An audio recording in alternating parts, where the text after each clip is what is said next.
ಬಹುನಿರೀಕ್ಷೆಯ ರಾಧೆಯ cinema November 21ಕ್ಕೆ ಗ್ರ್ಯಾಂಡಾಗಿ release ಆಗ್ತಾ ಇದೆ. ಈಗ ರಿಲೀಸ್ ಆಗಿರುವಂತಹ ಟೀಸರ್ ಆಗಿರ್ಬೋದು, ಹಾಡಾಗಿರ್ಬೋದು, ಕೇಳೋದಕ್ಕೆ ಇಂಪನಿಸ್ತಾ ಇದೆ. ಟೀಸರ್ನಲ್ಲಿ ನಾವು ಅಜಯ್ ರಾವ್ ಸರ್ನ ನೋಡಿ ಏನಪ್ಪ ಇವ್ರಿಗೆ ವಯಸ್ಸೇ ಆಗೋದಿಲ್ವಾ, ಏನು ಕತೆ, ಏನು ಮಾಡ್ತಾರೆ, ಇವ್ರ ಸೀಕ್ರೆಟ್ ಏನು ಅನ್ನೋ ಒಂದು ಪ್ರಶ್ನೆ 100% ನಮಗೆಲ್ಲರೂ ಕೂಡ ತಲೆಯಲ್ಲಿ ಓಡುವಂಥ ಪ್ರಶ್ನೆ ಅಂತ ಹೇಳಲೇಬಹುದು. ಸೊ ನನ್ನ ಜೊತೆ ಅಜಯ್ ರಾವ್ ಸರ್ ಇದ್ದಾರೆ, ಅವ್ರನ್ನ ಮಾತನಾಡಿಸ್ತಾ ಹೋಗ್ತೀನಿ. ಈ ಸಿನಿಮಾ ಜರ್ನಿ ಹೇಗಿತ್ತು ಇದನ್ನೆಲ್ಲವನ್ನು ಕೂಡ ಕಂಪ್ಲೀಟಾಗಿ ಕೇಳುವಂಥ ಪ್ರಯತ್ನವನ್ನು ಮಾಡ್ತೀನಿ. ಸರ್ ನಮಸ್ತೆ, ಹೇಗಿದ್ದೀರಾ? ನಮಸ್ತೆ, ಚೆನ್ನಾಗಿದ್ದೀನಿ. ನೀವು ಹೇಗಿದ್ದೀರಾ? ನಾನು ಕೂಡ ಸೂಪರ್ ಆಗಿದ್ದೀನಿ ಸರ್. ಸ್ವೀಟ್ 16 ಆರು 15 ಥರ ಕಾಣಿಸ್ತಾ ಇದ್ದೀರಾ. ಏನಿದ್ದೀರಾ ಸೀಕ್ರೆಟ್ ಅಂತ ಹೇಳಿ ಸರ್. ವಯಸ್ಸೇ ಆಗಲ್ಲ ನಿಮಗೆ ಅಂತ ಅನಿಸುತ್ತೆ. ನಾವೆಲ್ಲ ಸ್ಕೂಲಲ್ಲಿ ನೋಡ್ತಾ ಇದ್ವಿ, ನೋಡಿದ್ರೆ ನಾವೇ ಏಜ್ ಆದಂಗೆ ಇದ್ದೀವಿ. ಏನೋ ಗೊತ್ತಿಲ್ಲ, ಯಾವಾಗ ಮನಸ್ಸಿಗೆ ವಯಸ್ಸಾಗುತ್ತೆ ದೇಹಕ್ಕೆ ವಯಸ್ಸಾಗುತ್ತೆ ಅನಿಸುತ್ತೆ.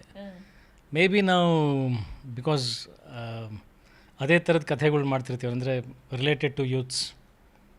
So maybe directors, producers ನಮ್ಮನ್ನು ಆ ಥರ ಹಾಗೆ ಪೋರ್ಟ್ರೇ ಮಾಡ್ತಿರ್ತಾರಲ್ಲ. ಸೊ ಗೊತ್ತಿಲ್ಲದೆ ಆ ಒಂದು ಎನರ್ಜಿ ಹಾಗೆ ಫ್ಲೋ ಆಗ್ತಾ ಇರುತ್ತೆ. ಆ ಕ್ಯಾರೆಕ್ಟರ್ನಲ್ಲೇ ಇದ್ದು ಆ ಯವನದ ಕ್ಯಾರೆಕ್ಟರ್ಸ್ನಲ್ಲಿ ಇದ್ದಿದ್ದು ಪ್ರಾಬಬ್ಲಿ ನಮ್ಮ ಬಿಹೇವಿಯರ್ಸ್, ನಮ್ಮ ಮೈಂಡ್ ಸ್ಟೇಟಸ್ ಹಾಗೆ ಇರೋದ್ರಿಂದ ದೈಹಿಕವಾಗಿ ಅಷ್ಟೊಂದು ಬದಲಾವಣೆ ಕಾಣ್ತಾ ಇಲ್ಲ ಅಂತ ಅನಿಸುತ್ತೆ. ಬಟ್ ಅದಕ್ಕೆ ಅಂತಲೇ ಏನು ಎಕ್ಸ್ಟ್ರಾ ಎಫರ್ಟ್ ಹಾಕಿರೋದಾಗಲಿ ಸೀಕ್ರೆಟ್ ಆಗಲಿ ಏನೂ ಇಲ್ಲ. Just stay calm, stay peaceful, workout ಮಾಡಿ. ಆಮೇಲೆ ನಂದು ಆ್ಯಕ್ಚುಲಿ ಫುಡ್ ಡಯಟ್ ಏನೂ ಚೇಂಜ್ ಆಗಿಲ್ಲ. ನಾನು SSLCನಲ್ಲಿ ಏನು ತಿಂತಾಯಿದ್ದೆ ಇವತ್ತು ಅಷ್ಟೇ ತಿಂತೀನಿ, ಅದನ್ನೇ ತಿಂತೀನಿ. ಸೊ ಎಫರ್ಟ್ ಅಂತ ಅದಕ್ಕೆ ಅಂತ ಹಾಕಿ ಏನೂ ಮಾಡಿದ್ದಿಲ್ಲ.